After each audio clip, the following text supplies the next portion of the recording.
Ladies and gentlemen, with the release of Nearlter event, the third batch of Operators module is finally here.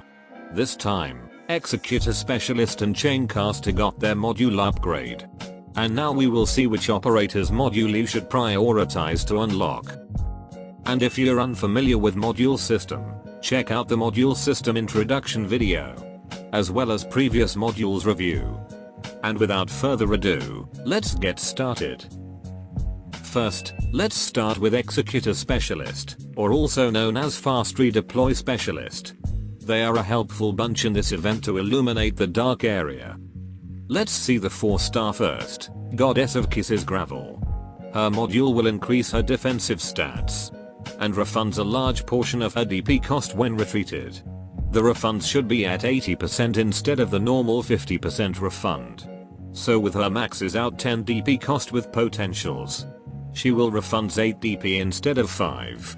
But Gravel already have a very cheap 5 DP cost, coming from her talent and easy to get potentials. And even her maximum DP cost is just 10. Normally you won't suffer a DP shortage when deploying her multiple time, unless your DP generation is being restricted. The increased stats is good to tank more hits, and increases her S to shield. But pretty much I don't think Gravel's module is a priority to unlock. But if you do, it will be helpful, especially its cheap upgrade. Moving to the 5 stars, let's see Waifu, who also got the same module effect. Most of the time we'll use her for silencing, which isn't that useful in a wider variety of situations. And then a bit of nuke physical damage. But the module didn't boost her abilities at all, except I guess from the extra stats. And if you only deploy Waifu for a few times, the DP cost is hardly a problem. But if you do deploy her multiple times, her DP cost can be quite expensive. So it will be a decent upgrade for her multi-redeployment gameplay. Moving on, we got PROJEKT Red. Her module will increase her attack stats and a little bit of attack speed.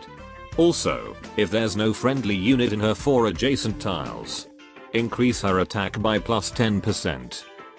With her low attack and attack modifier, the increased attack from this module won't make a big difference. And you must not deploy her near other unit, or else her module effect won't active, which is pretty restrictive. And since there are many alternatives to do her assassination job, we mostly use her skill 2 for the AoE stun, which this module doesn't affect at all. And then the other 5-star, we have KAFKA. Pretty much like Red, we often use KAFKA slumber debuff instead of the skill damage. Heck, even KAFKA is a rare case, where she's all good without even leveling up.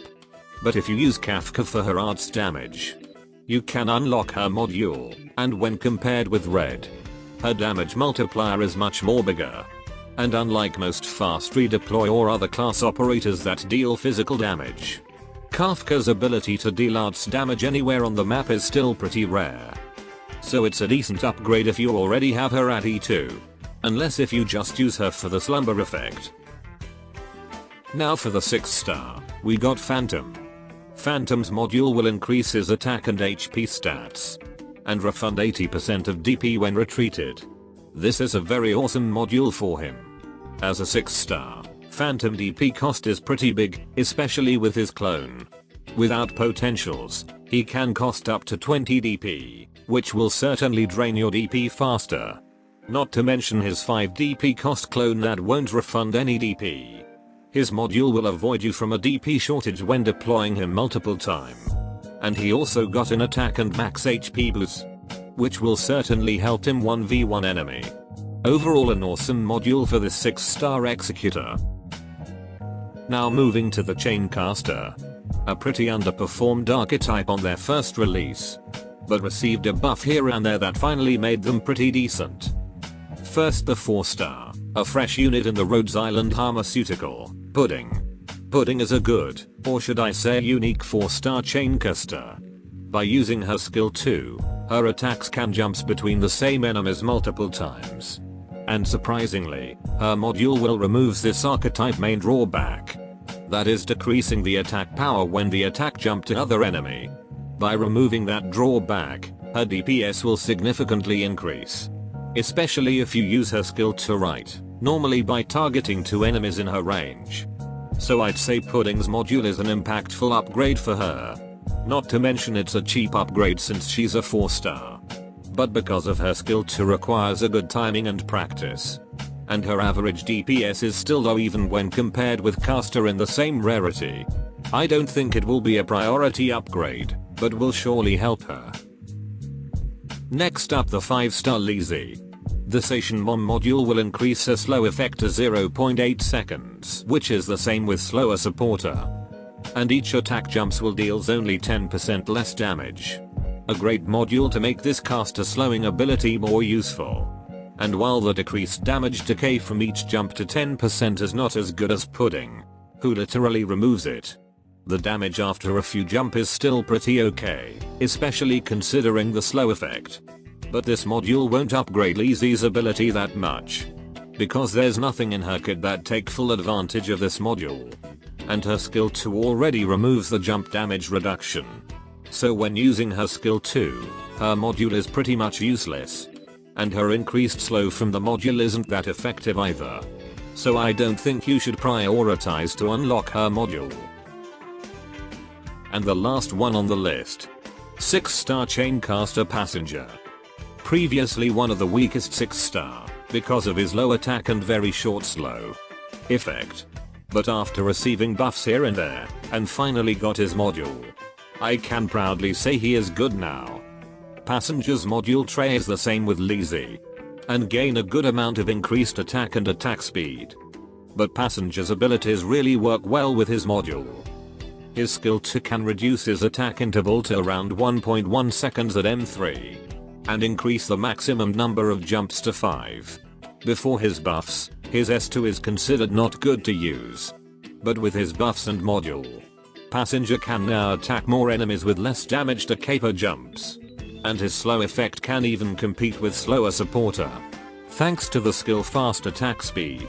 Things are also looking good for his skill 3 with that extra slow duration and damage decay reduction. The enemies inside the storm is pretty much just walking on the same tile. And attacking multiple enemies can now deal decent damage to actually kill them. So now it's a good time to build him. And unlock his module to further increase his stats and abilities. And one more out of topic thing, probably. In the 3rd anniversary livestream in CN server, they preview a second module system and their upgrades. And they shown Passenger with his second module.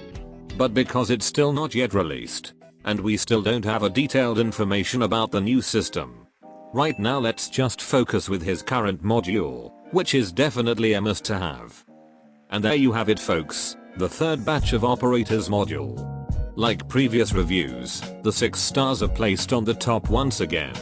But I must say unlike the previous one, the module for these 2 6 stars significantly solve their main problem, and overall making them more viable.